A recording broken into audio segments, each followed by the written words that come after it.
Welcome in, Jake West, Director of Team Flying Sports, joined by Caleb Tallman. This is the Western North Carolina edition of the Friday Night Pressbox. Caleb, as always, we'll start the show highlighting some individual performances from the round one of the North Carolina High School Athletic Association 1A state playoffs.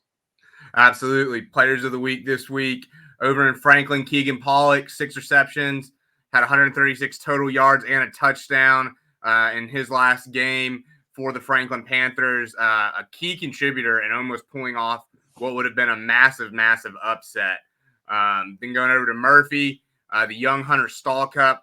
We know his future. It just gets brighter and brighter each week, I feel like, Jake. He only had 7 attempts, 116 rushing yards, 3 touchdowns. Then you go over to Hayesville. Freshman Michael Money had 132 all-purpose yards, 3 tackles, and caught a touchdown as time expired. Obviously, the game was out of control at that point, but still caught a touchdown as time expired. Malachi, 4-Killer Raby, hope I'm saying that name right. Very, very productive when he did get carries, Jake. 4 carries, 84 rushing yards, and a touchdown. One of the things I think, and we'll talk about this more of Cherokee, is with Chase Calhoun getting hurt, it seems like they have found some other good running options, but we'll get more into that later in the show. Then you go over to the Black Knights of Robbinsville. We know that they've got a lot of great backs, Jake, but part of the reason their backs are so good is because of that O-line in front of them. It didn't matter who was carrying it on Friday night. They were getting 9.5 yards per carry and 7 rushing touchdowns. And then lastly, Gabe Lillard, huge week for Swain. Swain surprised a lot of people. A lot of people thought Swain was playing dead and that their season was coming to a swift end the way they ended their season. And it just turns out to be that maybe they were really tired playing 3 games in 7 days, Jake, because they looked like the team we saw at the beginning of the season, beginning of the conference season. So big night for Gabe Lillard, had a pick 6, 5 total touchdowns, 145 yards, was very efficient when he did touch the ball. Yeah, he was. And before we get into that Swain game and how they proved us wrong, let's talk about the Franklin game. That was almost the biggest upset in our area as they traveled to 9-2 Kings Mountain and nearly pulled off the upset, if not for, I think it was a touchdown within the last minute. Yeah, it really looked like they were going to win the game, Jake. There's no ifs, ands, or buts about it. And they played really well. They had some surprises in store. We never got to see game highlights, but just looking at the box score, Keegan Pollock threw a pass for 32 yards. So obviously, something had a little bit of trickery going on. And Chris McGuire, the quarterback, was the receiver on that pass, so maybe it was a little Philly special or something. But they pulled out all the stops, and their defense. We said after they got upset by West Henderson, I think it was, that their defense really needed to figure some stuff out, right? Well, then they held TC. What was it, to 7 points, I think, and then their defense kept them in this game. And I tell you what, I think if Franklin would have not had been upset by West Henderson and maybe pulled off one more conference win, you'd be looking at a 3rd-round playoff team because they might have got a couple home games. A couple of late season losses killed their RPI. And instead of being a home playoff team, they had to travel. And traveling in playoffs is never fun. Yeah, you're exactly right. I don't remember what exactly the line was for this game, but I think Kings Mountain was a 2 or 3 touchdown favorite. 3 touchdowns. Yeah, I think they were a 20-something point favorite.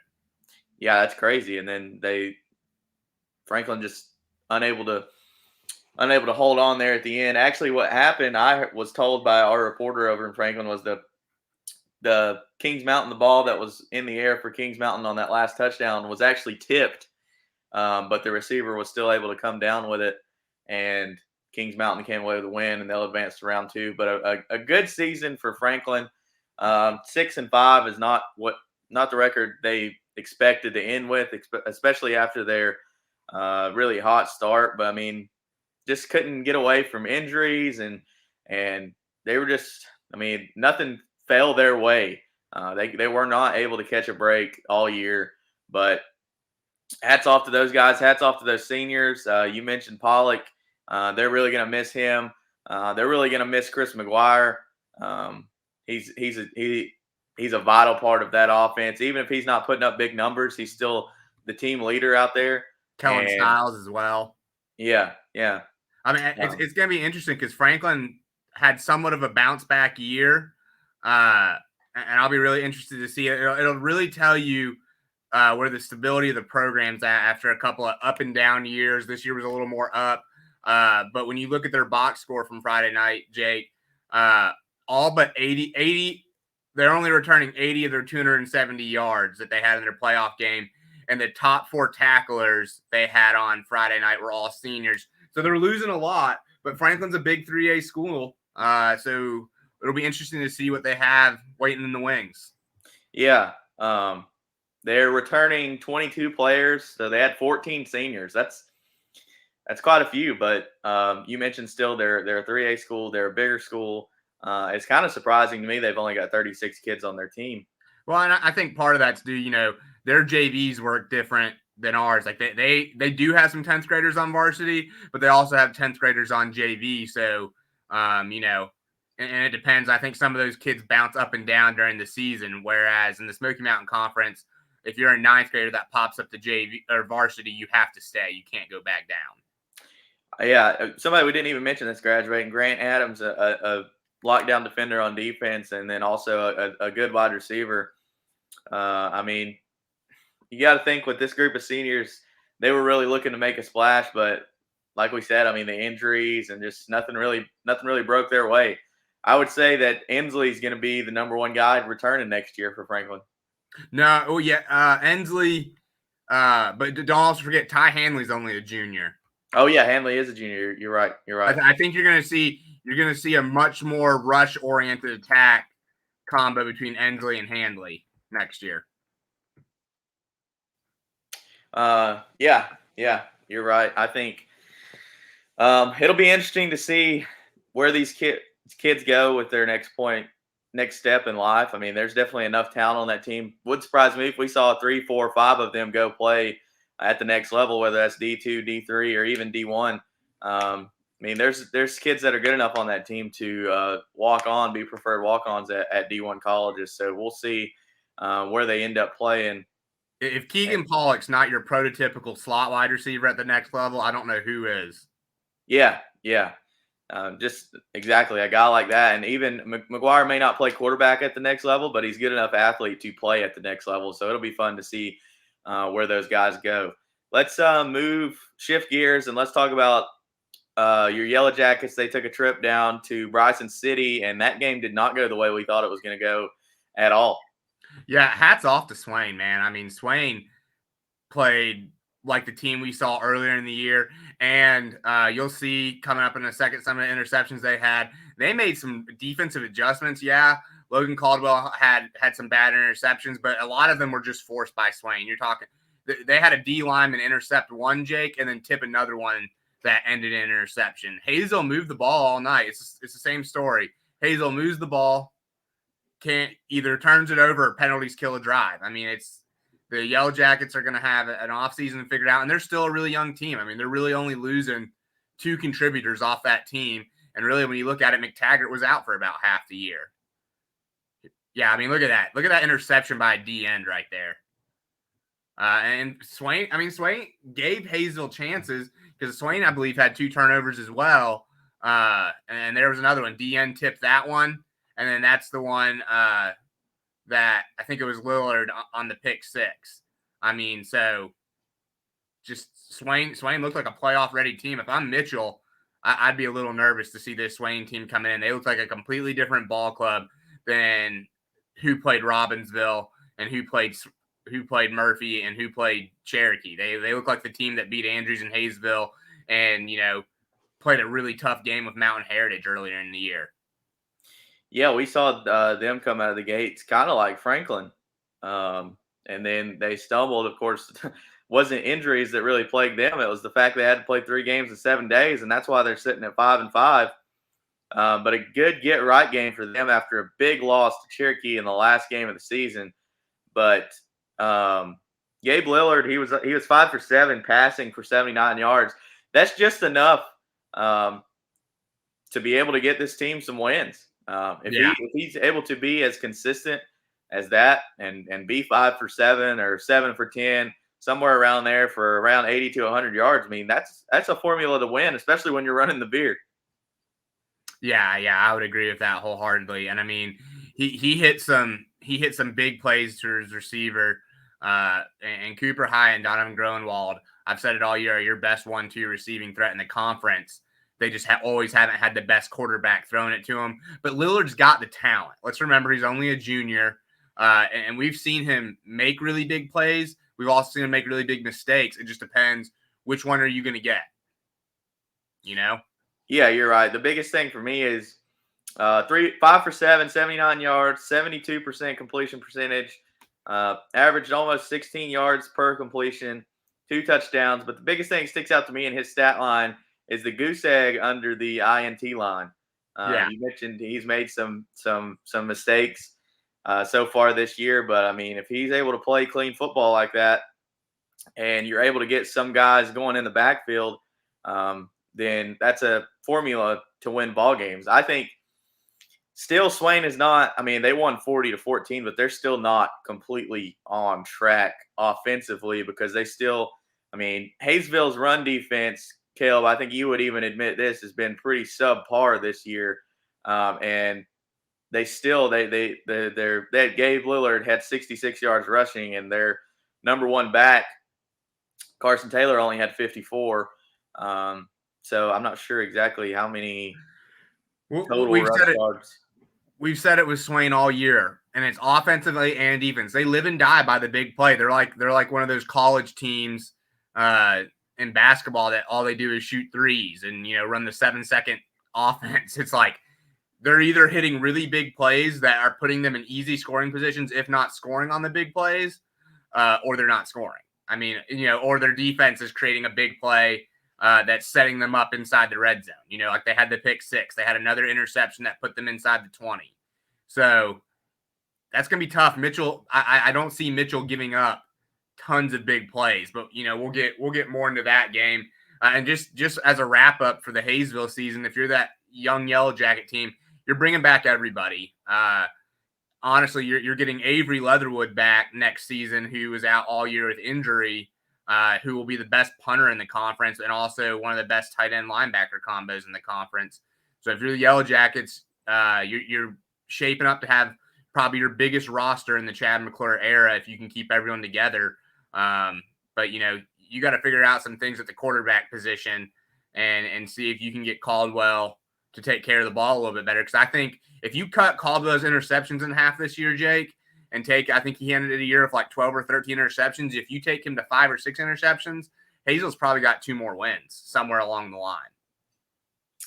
Yeah, just looking forward to next year really quick for Hayesville. I mean, next year, this is the class we've heard about for 2 or 3 years, preaching about wait till they get to senior years. Well, next year they're seniors, so it's put up or shut up. Yeah. If they're unable to perform next year, then I would imagine there's going to be some big changes coming to that program, and there's going to be. I mean, there's going to have to be, whether that's schematically or putting your personnel in different places. I mean, they've got a lot to prove next year because they've kind of put this pressure on themselves. We thought they were going to be able to, at least I thought they were going to be able to take some pressure off of themselves if they were able to get a win in this game and go to the second round and say they finished the season 4-8 instead of 3-8 after their slow start. I mean, I think that takes a lot of pressure off, but ending this season, getting beat 31-14 to Robbinsville, 42-14 to Swain, 56-14 to Murphy, and then 40-13 against Swain again.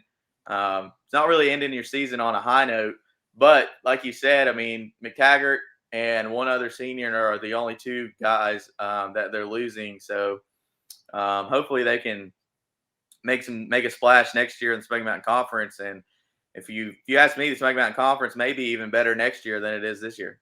Yeah, I wouldn't disagree with that. I think the top part of the conference you're looking at might be even better.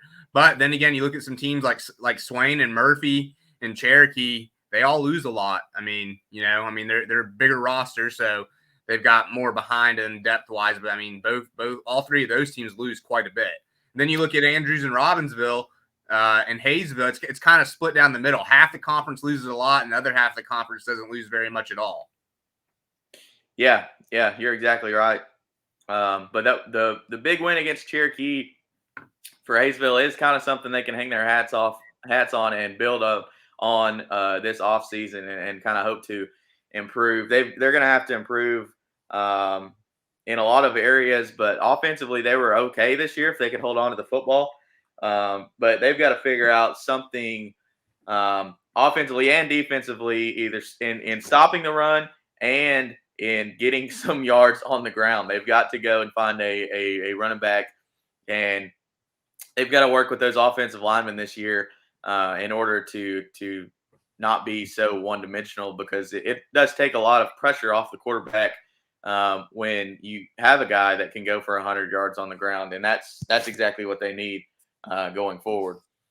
But moving on, let's talk about the Cherokee and Cherryville game. Cherokee won that game 36-15 over Cherryville. What were your kind of thoughts and takeaways from that game, Caleb?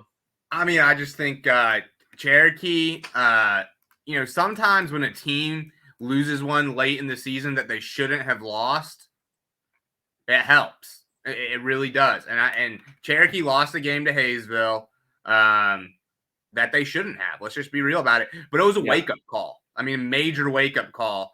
And one of the things we're seeing, I didn't get final stats on that game. You might have some, Jake, but they do have Chase Calhoun back. But I think one of the things you're seeing is the Chase Calhoun injury in some ways actually helped them from a facet of they've got multiple backs carrying the ball now. It's not a Don Bradley, Chase Calhoun, just two guys doing everything for you.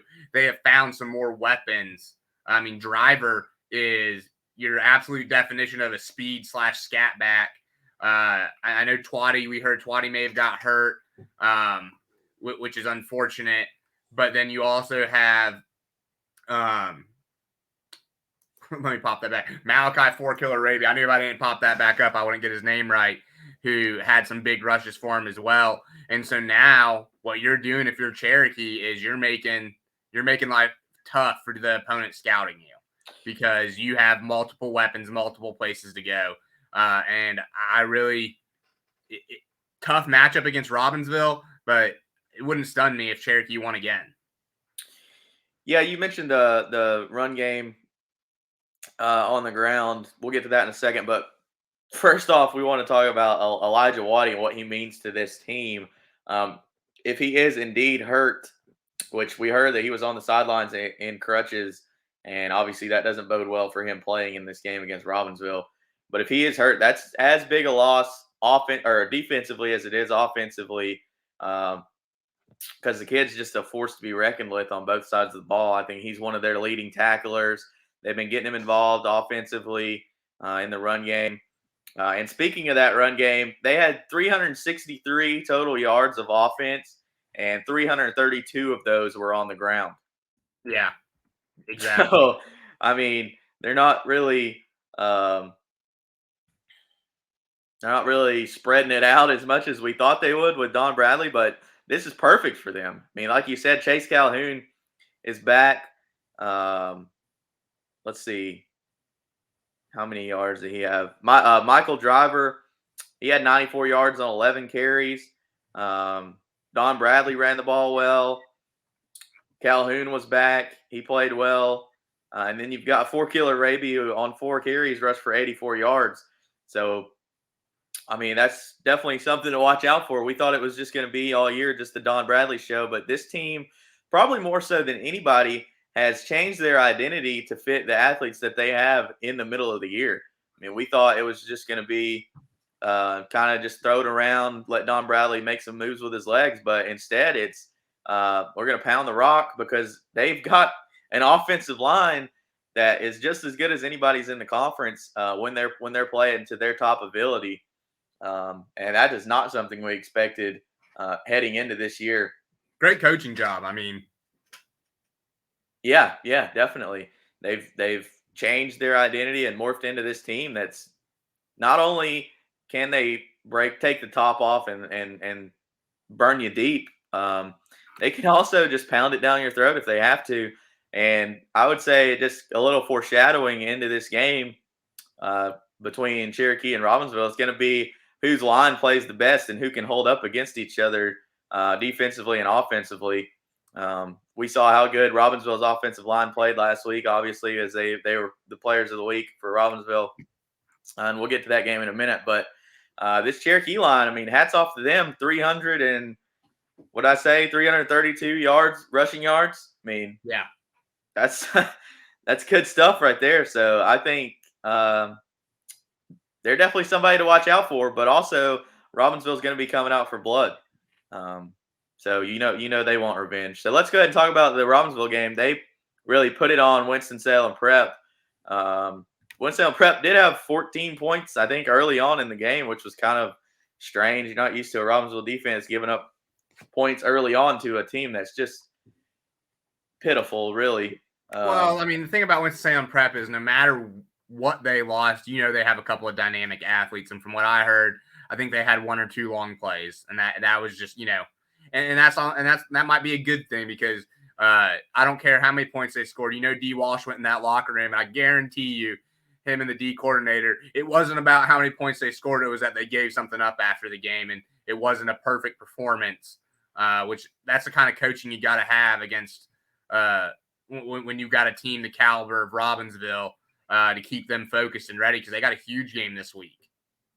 But yeah, I will say what was encouraging. We talked about it. We talked about three quarterbacks across the conference that was important to keep them passing and keep them in good shape. Dason Gross was one of those three. Obviously, Andrews and Murphy with their quarterbacks as well, and we'll get to those after the break. But Dason Gross, 4-4, 96 yards, one touchdown, and then the big one, 0 interceptions. So we've seen it all year, and I know, heck, you and I have taken some flack, and people frustrated us saying that we've called him out. I don't think it's that we've called him out. I think it's that he is capable of playing at a really high caliber. Some weeks he has, some weeks he hasn't. Obviously, he did last week. And honestly, who knows how high the ceiling is for Robbinsville? Because if Dason plays like he played last week and played like he played when they beat Murphy, they're a team that could make a surprise run at the state title. They may be the only one in the conference that I feel that way about. I think that Gross and Bateman just are the same. They run a straight parallel line with each other. I mean, we saw. We'll get to that game here in a minute after we finish this one, but we saw Bateman how well he played last week and just how much it opened up that offense. When Gross is able to go 4 for 4 for 96 yards and a touchdown, I mean that just opens up the game for Cutler and Panama and Cage and all those running backs that they have to really just allow them to put points up on the board. But the biggest thing that stood out for me was the fact that Cutler Adams only had 12 carries. I mean, that's what we said. He needed to be in there between 8 to 10 to 12 carries, and he needed to get some rest.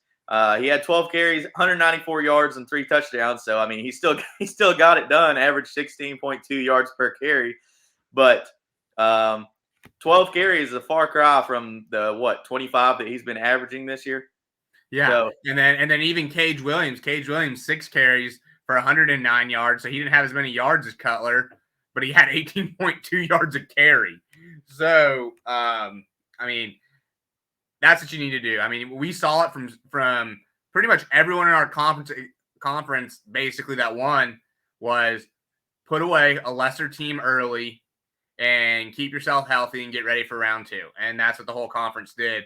And I know we'll talk about that, those Andrews and Murphy games after the break as well. yeah, let's take a break and let's come back and talk about that Andrews game because there's a lot of similarities between the Andrews team and the Robbinsville team, at least that I draw in my mind. So let's take a quick break and we'll be back.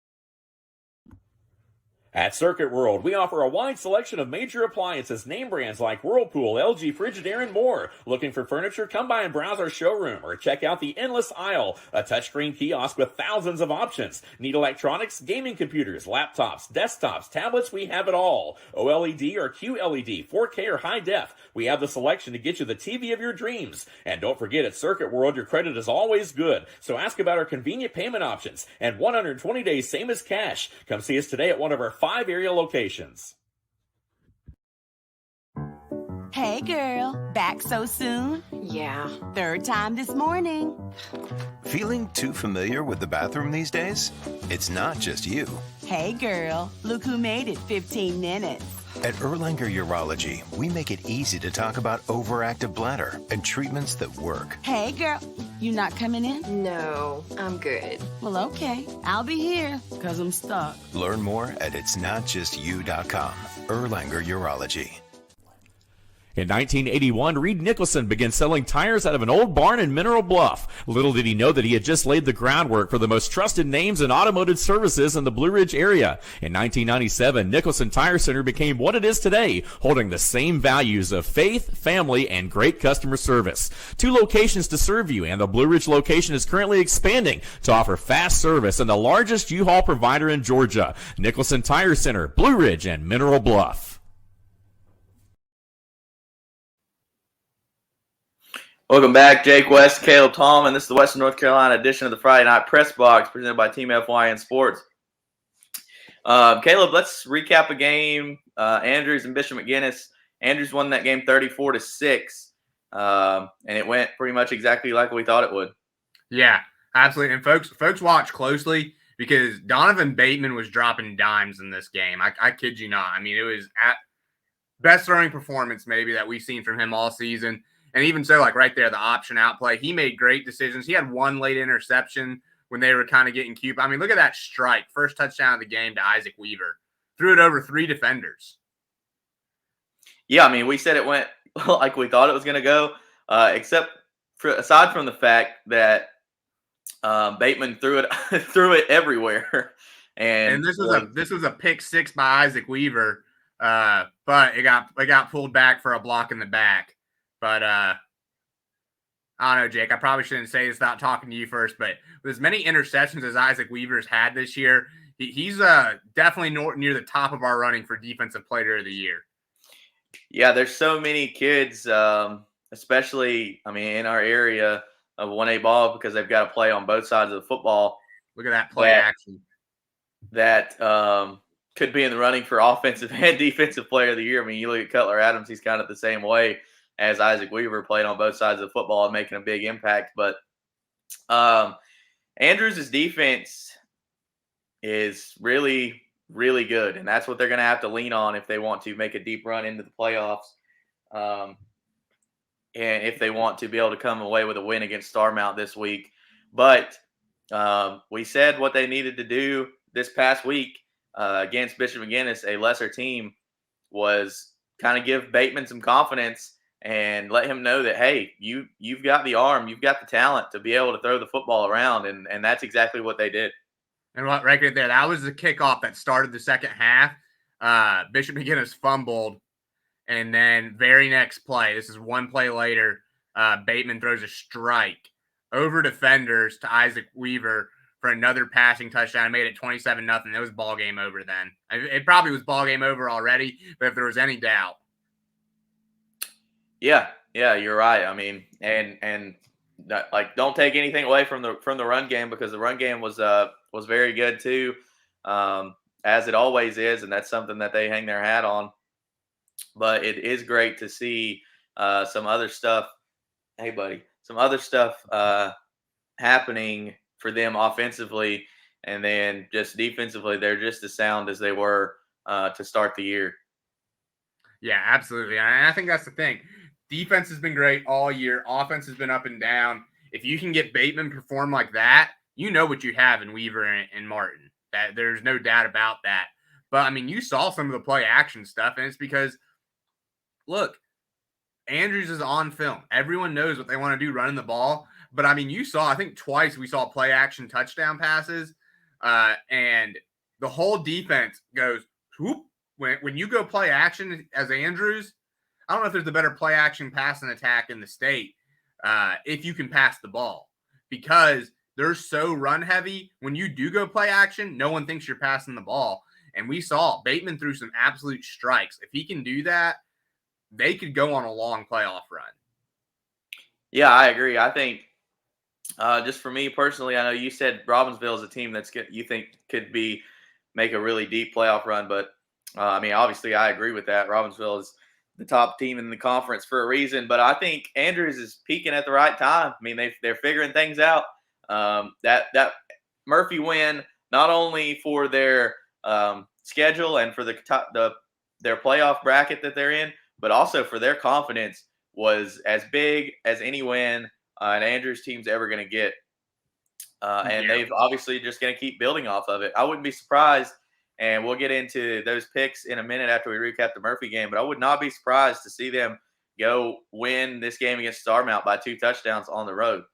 But I mean, that's just the kind of team I think Andrews is if they're able to throw the ball around. And I mean, I keep comparing Bateman and Gross, but I mean, that's just what it boils down to for me is Gross plays good and allows Cutler and Cage to get some space up front in the running game and doesn't allow the defense to stack the box, then Robbinsville wins. Same goes for Bateman. Bateman's able to hit a deep pass. We saw it in the Murphy game. Bateman hit a pass that was to Tatham that scored the first touchdown, and after that play, Murphy wasn't like. I mean, they were still playing to stop the run, but you could tell they were kind of like, well, we don't want to get beat again, so we've got to keep some guys back. That's just what it gives you when you're able to be balanced on both sides of the ball. And obviously, I'm not saying that they need to throw the ball 50% of the time and run the ball 50% of the time, but kind of like we said with Swain. I mean, if you're able to complete 7 to 10 passes a game, that you're going to be a hard football team to beat. Yeah, absolutely. And I think one of the big things that we're seeing too for Andrews is they're starting to find some other guys outside of Weaver and Martin to get the ball to. Because we've seen Tatham come up with several big catches. I mean, he had the touchdown against Murphy, had another, I think he had 2 or 3 receptions in the first round. And then, and then the Ellis kid's just a freshman, but he's got a little bit of shake and bake to his game. And so, and it's the same thing. You look at Robbinsville, the games that they've won, it seems like Brock Adams at wide receiver has big games. So it's like, It's really hard. The more weapons you have, the better. I mean, whenever you can keep yourself balanced as far as who you're getting the ball to, it makes it really hard to guard for teams. Yeah, I agree. Moving on to the Murphy-Allegheny game. That game was kind of just like the Robbinsville Winston-Salem Prep game. I mean, I think it could have been whatever score Murphy wanted it to be. And Murphy figured out some things with their offensive line. They've had a lot of guys out and a lot of guys missing time. In the Andrews game, they had 3 starters out. I think they had 2 or 3 starters out again in this game. But those younger kids like Gabe Chastain that have stepped up and are really filling holes on that offensive line and allowed them to rush for as many yards as they did.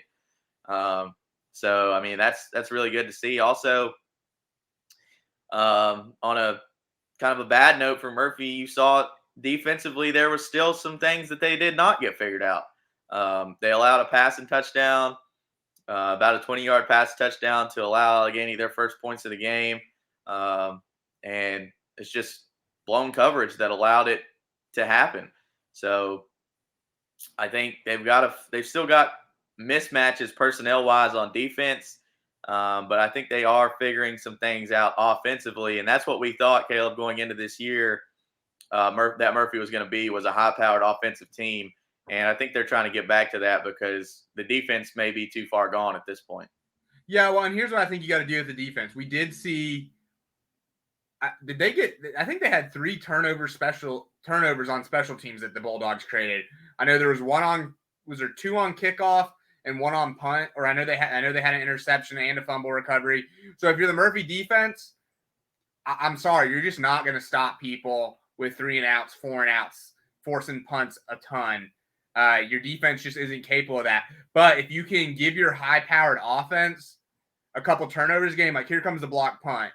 If you can do this kind of stuff twice in a game, that'll give your offense the chance to outscore people. And that, if you're Murphy, that's what you're going to have to do.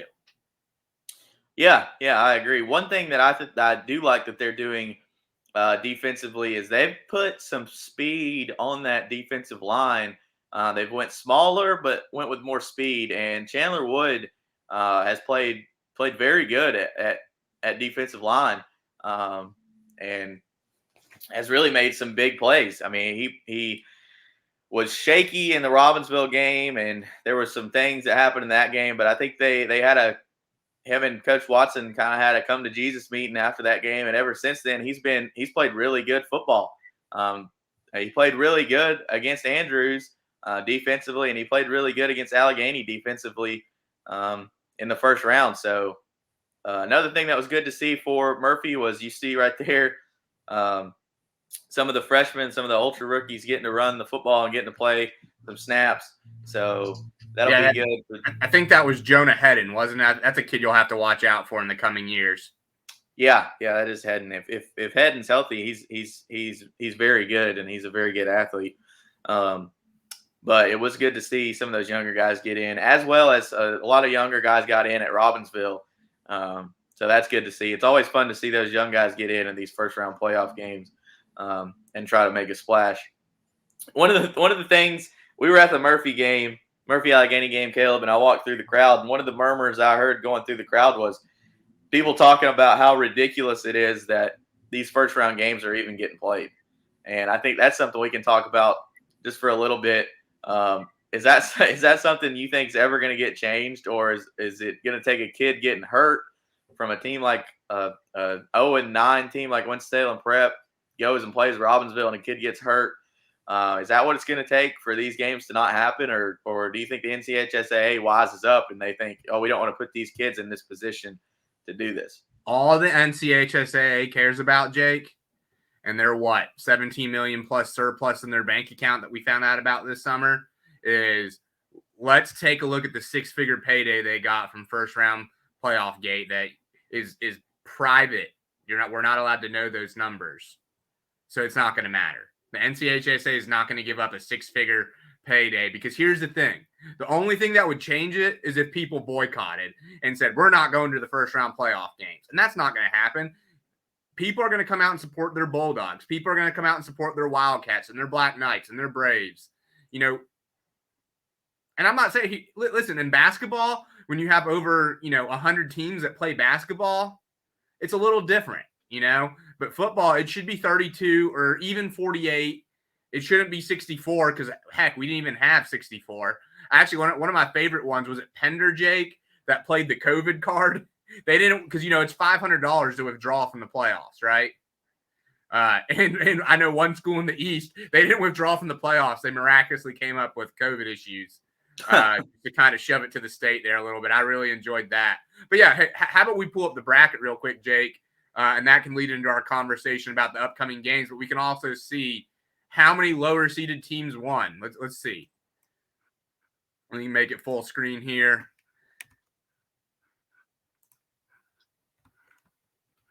Where is it at?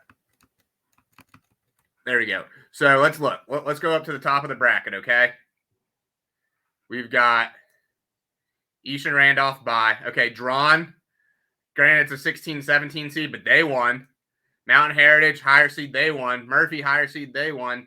TJ, higher seed, they won. North Rowan, higher seed, they won. Cherokee, higher seed. Robbinsville, higher seed. Mitchell, higher seed. Swain, higher seed. Thomasville, higher seed. South Stokes, higher seed. Starmount, higher seed. Andrews, higher seed. East Wilkes, higher seed. Mount Airy, higher seed. So what do we see, Jake? Not a single one.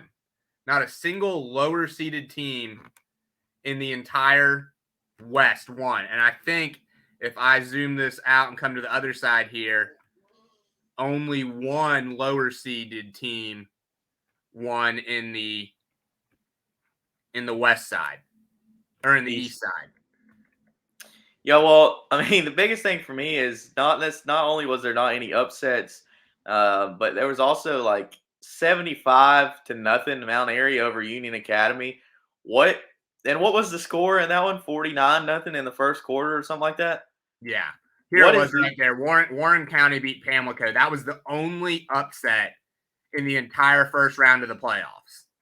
And it's different. Like, it's okay. NCSSA can use this model in 3A and 4A and I don't know, maybe 2A, but especially in 3A and 4A, we saw some competitive games. And I mean, we almost saw, I think Kings Mountain they were a top seed, weren't they? Yeah, Like they were a top 10 seed, and they were a conference winner, I'm pretty sure. Yeah, and we saw Franklin almost upset them. So I mean, it works when you've got more schools, but when you don't even have 64 teams to field your 64 team playoff, I mean, maybe And this. you look at the West, Jake. Not only was there there's no upsets in the West, there wasn't a single game within 10 points. Yeah, exactly. I mean, it's crazy to think about, but let's get off that. Let's look forward at these second round matchups, not necessarily in the Smoky Mountain Conference and our area, but this Eastern Randolph drawn matchup. Eastern Randolph should roll on over that one. I mean, drawn. A lot of people thought that drawn Elkin game would be a lot closer than 56th in line, but I think Eastern Randolph's just a much better team than drawn, and they're going to be able to come away with a big victory there. We'll skip Mount Heritage and Murphy. We'll talk about it in a minute. But Thomas Jefferson and North Rowan, I mean, I think you're going to see much of the same there. Thomas Jefferson's going to get a big win.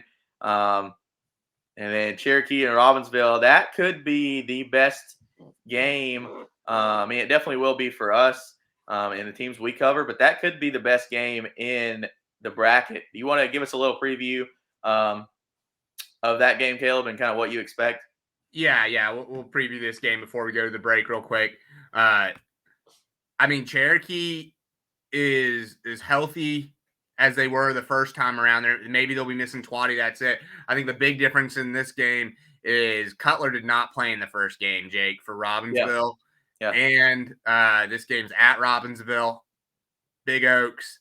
But I think it's going to be a close game. I think both teams are going to try and run the ball. And really, Jake, here's my preview for you. Who wins the turnover margin? Because I think Robbinsville can beat Cherokee if they lose a turnover margin by 1, but not if they lose it by more than that. And if Cherokee turns the ball over and Robbinsville wins the turnover margin by 2 or 3, Robbinsville might beat them by 2 or 3 scores then.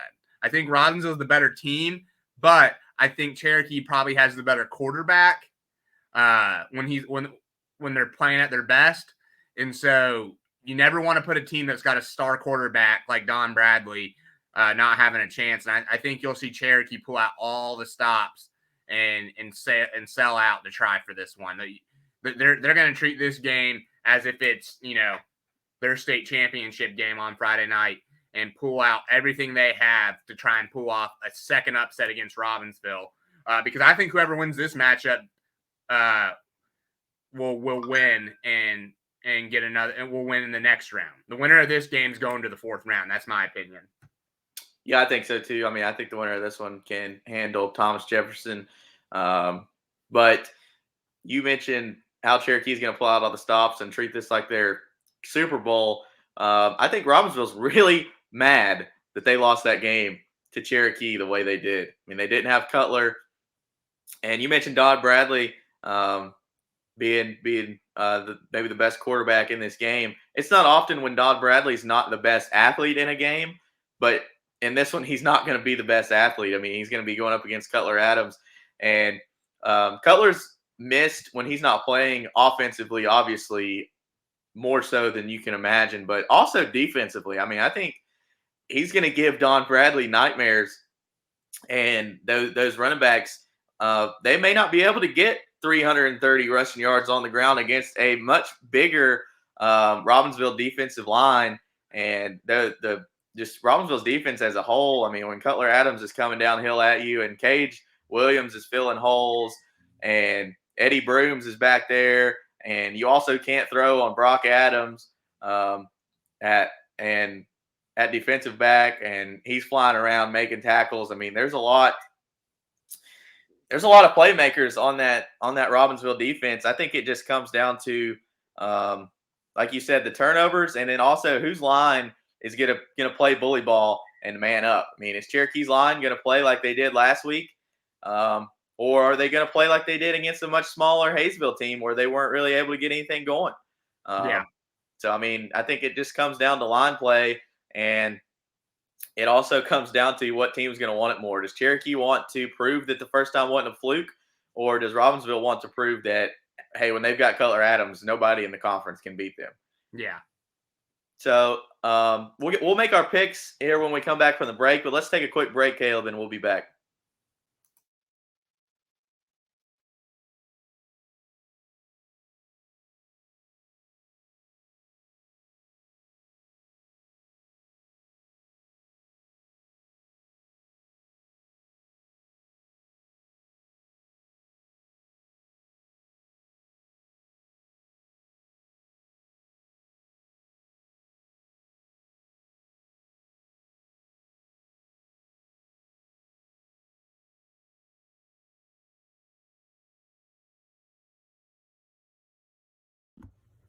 At Circuit World, we offer a wide selection of major appliances, name brands like Whirlpool, LG, Frigidaire, and more. Looking for furniture? Come by and browse our showroom or check out the endless aisle, a touchscreen kiosk with thousands of options. Need electronics, gaming computers, laptops, desktops, tablets? We have it all. OLED or QLED, 4K or high def. We have the selection to get you the TV of your dreams. And don't forget, at Circuit World, your credit is always good. So ask about our convenient payment options and 120 days, same as cash. Come see us today at one of our 5 area locations. Hey girl, back so soon? Yeah. Third time this morning. Feeling too familiar with the bathroom these days? It's not just you. Hey girl, look who made it 15 minutes. At Erlanger Urology, we make it easy to talk about overactive bladder and treatments that work. Hey girl, you not coming in? No, I'm good. Well, okay, I'll be here, cause I'm stuck. Learn more at itsnotjustyou.com. Erlanger Urology.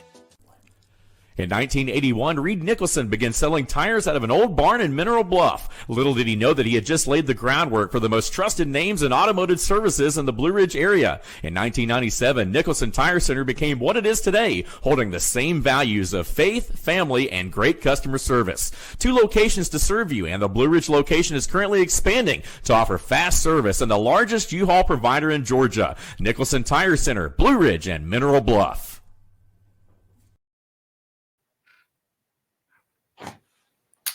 Welcome back, Jake West, Caleb Tallman. This is the Western North Carolina edition of the Friday Night Press Box presented by Team FYN Sports. Caleb, another good game in the area is going to be the Murphy Mountain Heritage game that we bypassed just a minute ago. What are your predictions for it? We see as Mountain Heritage is a 1.5 point favorite there. Man, it's going to be a matchup of 2 contrasting styles, Jake, which is kind of surprising. Murphy's not that ground and pound anymore, not when they're at their best. So I really think, can Murphy stand up to the physicality of Mountain Heritage? Or is it one of those games where Mountain Heritage, they got blown out by Mitchell a few weeks back, is going to have a tough time standing up to Murphy's electric offense? I really do think regardless of how the physicality matches up, I just don't see Mountain Heritage's offense being able to keep up with Murphy's offense. They don't have the defense that Andrews had when Murphy struggled to score a few weeks ago. I think you got to come out and let Kellen Rumfelt pass the ball. I mean, you're not giving up on the run. You're the Murphy Bulldogs. But if you give the ball to Kellen Rumfelt, let him find Peyton the Crack and let him find Juan Allen, Kellen Rumfelt's not going to lose this game if you put it on his shoulders. That's my opinion. And I think they did a great job last week letting him throw it around a little bit. But I see Murphy winning. They're my pick. Yeah, they're my pick too. I think they have the team to win this game by two touchdowns, 2 scores. They match up well with this Mount Heritage team, and you mentioned some of their common opponents or common opponents' opponents. I mean, I don't think Murphy is that far behind Mitchell to where what was it, 49 nothing, something somewhere in there, blowout loss that Mountain Heritage suffered to them not too long ago. I mean, it's hard for me to believe Murphy and Mitchell are on that much of a separate level, but maybe they are. Who knows? I do know it's going to be tough for Murphy going on the road to play this football game over in Burnsville. But if Murphy gets off the bus, they should be able to win this ball game. And also, if their defense shows up, I don't think you mentioned offensively. They should be able to get things going. I don't think that will be a problem. But is their defense going to show up? Is the biggest worry for me, and I think it should be for all Bulldog fans. But I'm still going to pick Murphy to get the win here in this one. A big spread, as you see down there, number 14 Swain at number 3 Mitchell. Mitchell favored by 21.5. That I don't think there's any way Mitchell wins that game by 20, 21, 28 points. Well, and you talk about common opponents, Jake. Okay, so common opponents, Mitchell lost to Andrews, Swain beat Andrews. That's the common opponent, right? But then again, you look at another common opponent, Swain lost to Mountain Heritage, Mitchell blew out Mountain Heritage. So it's really interesting. I think what you see is more that Mitchell is fairly consistent. They were without a couple of players when they lost to Andrews, but what Swain team do you get?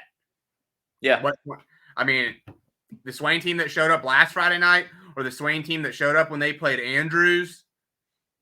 Swain, I think if you give me both teams A+ game, I think Swain wins. I really do.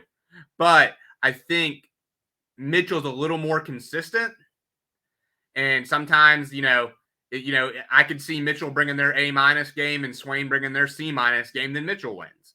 But for my pick, I'm going Swain. I think Swain's going to pull off the upset. I think they looked really locked in against Hazel last week, and their scouting report, the stuff they put in, they were holding some stuff back for playoffs, I guess.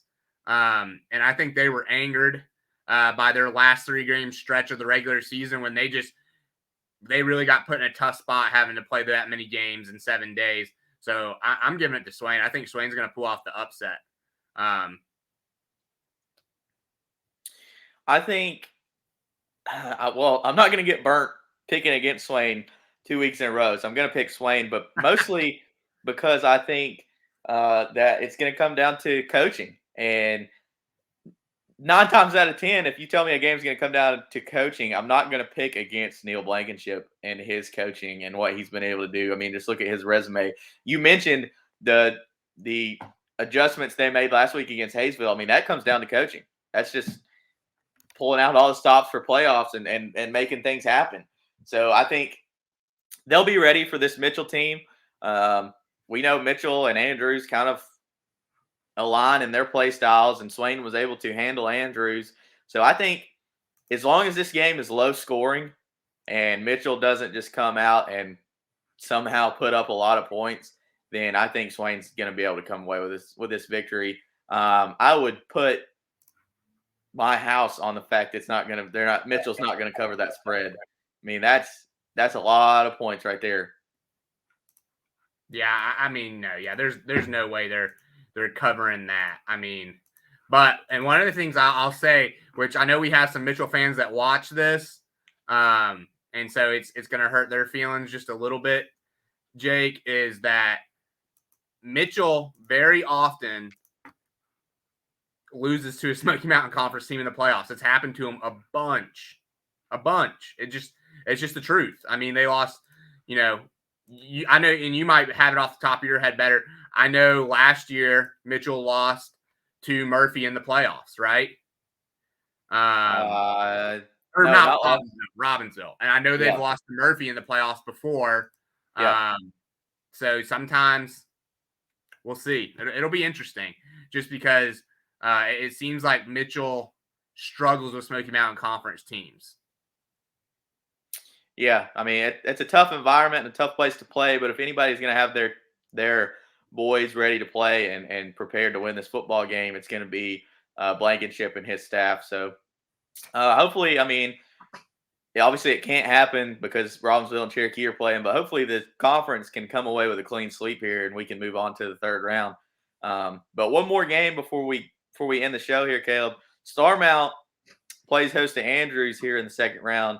That's a game that's probably going to be pretty tight. I know you got a chance to catch up with Dina King, the kind of the moderator of NC Preps. You can watch that interview on our YouTube page. What did Miss King have to say? I know she's a big Starmount fan and she's kept stats for them since the '90s.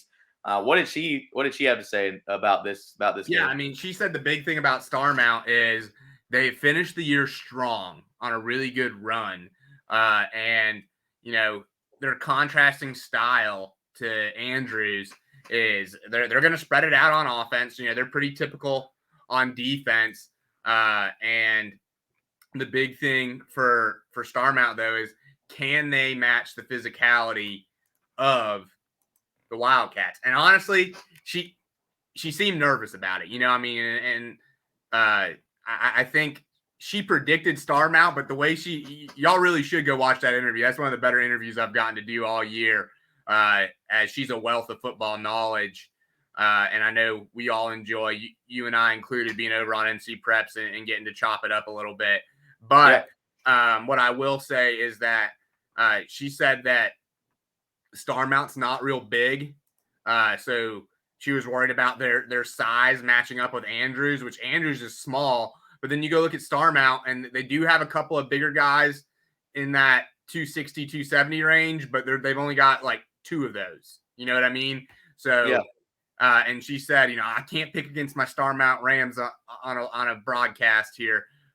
So I'm going to go with them. But it was kind of like, you know, so I really think Andrews pulls this one off, because if you're worried about your team's ability to match up with physicality, Andrews ain't the team you want to play. Ask the Bulldogs, right?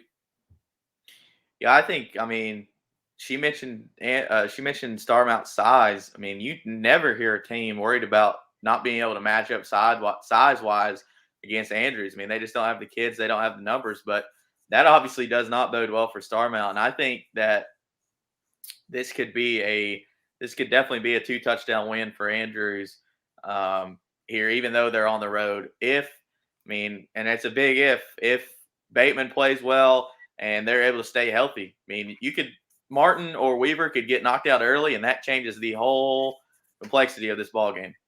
Yeah, absolutely. And I'll give you guys, for those of you that don't have time to watch that interview, as we're getting ready to close out here, Jake, the name to watch out for on Starmount is Zach DeZern. He has 1,462 rushing yards this year to be their leading rusher. And their next closest guy has a $195. He's their second leading receiver with 263 yards, right? And then you look at it, and they're even more so one-sided, it seems like, than Andrews is. He's their go-to guy. So, you know, maybe Andrews matches Weaver up on him all game long and tries to shut him down. And you see Weaver have a bigger impact on defense this week than he does on offense. If they can slow him down, they're going to be in great shape. And the last thing I'll say is I agree with you. Smoky Mountain clean sweep this week is my opinion, except for the Robbinsville-Cherokee game. What's your pick in that game, really quick? Robbinsville. Robbinsville big or just 10? Robbinsville by 10. Yeah, give me Cherokee would have a chance late if it wasn't for a Cody Kine field goal late in the fourth quarter that makes it a 2-score game. I think I'm going to go with Robbinsville, too. I think Robbinsville probably pulls this out by 2 touchdowns. I don't think they cover the 19.5-point spread, but I think they want revenge. And also, I think Andrews wins by 2 touchdowns. But we want to thank you guys for watching. We'll be back next week and get you some round 3 coverage. For Caleb Tallman, this is Jake West. This is the Western North Carolina edition of the Friday Night Press Box presented by Team FYN Sports.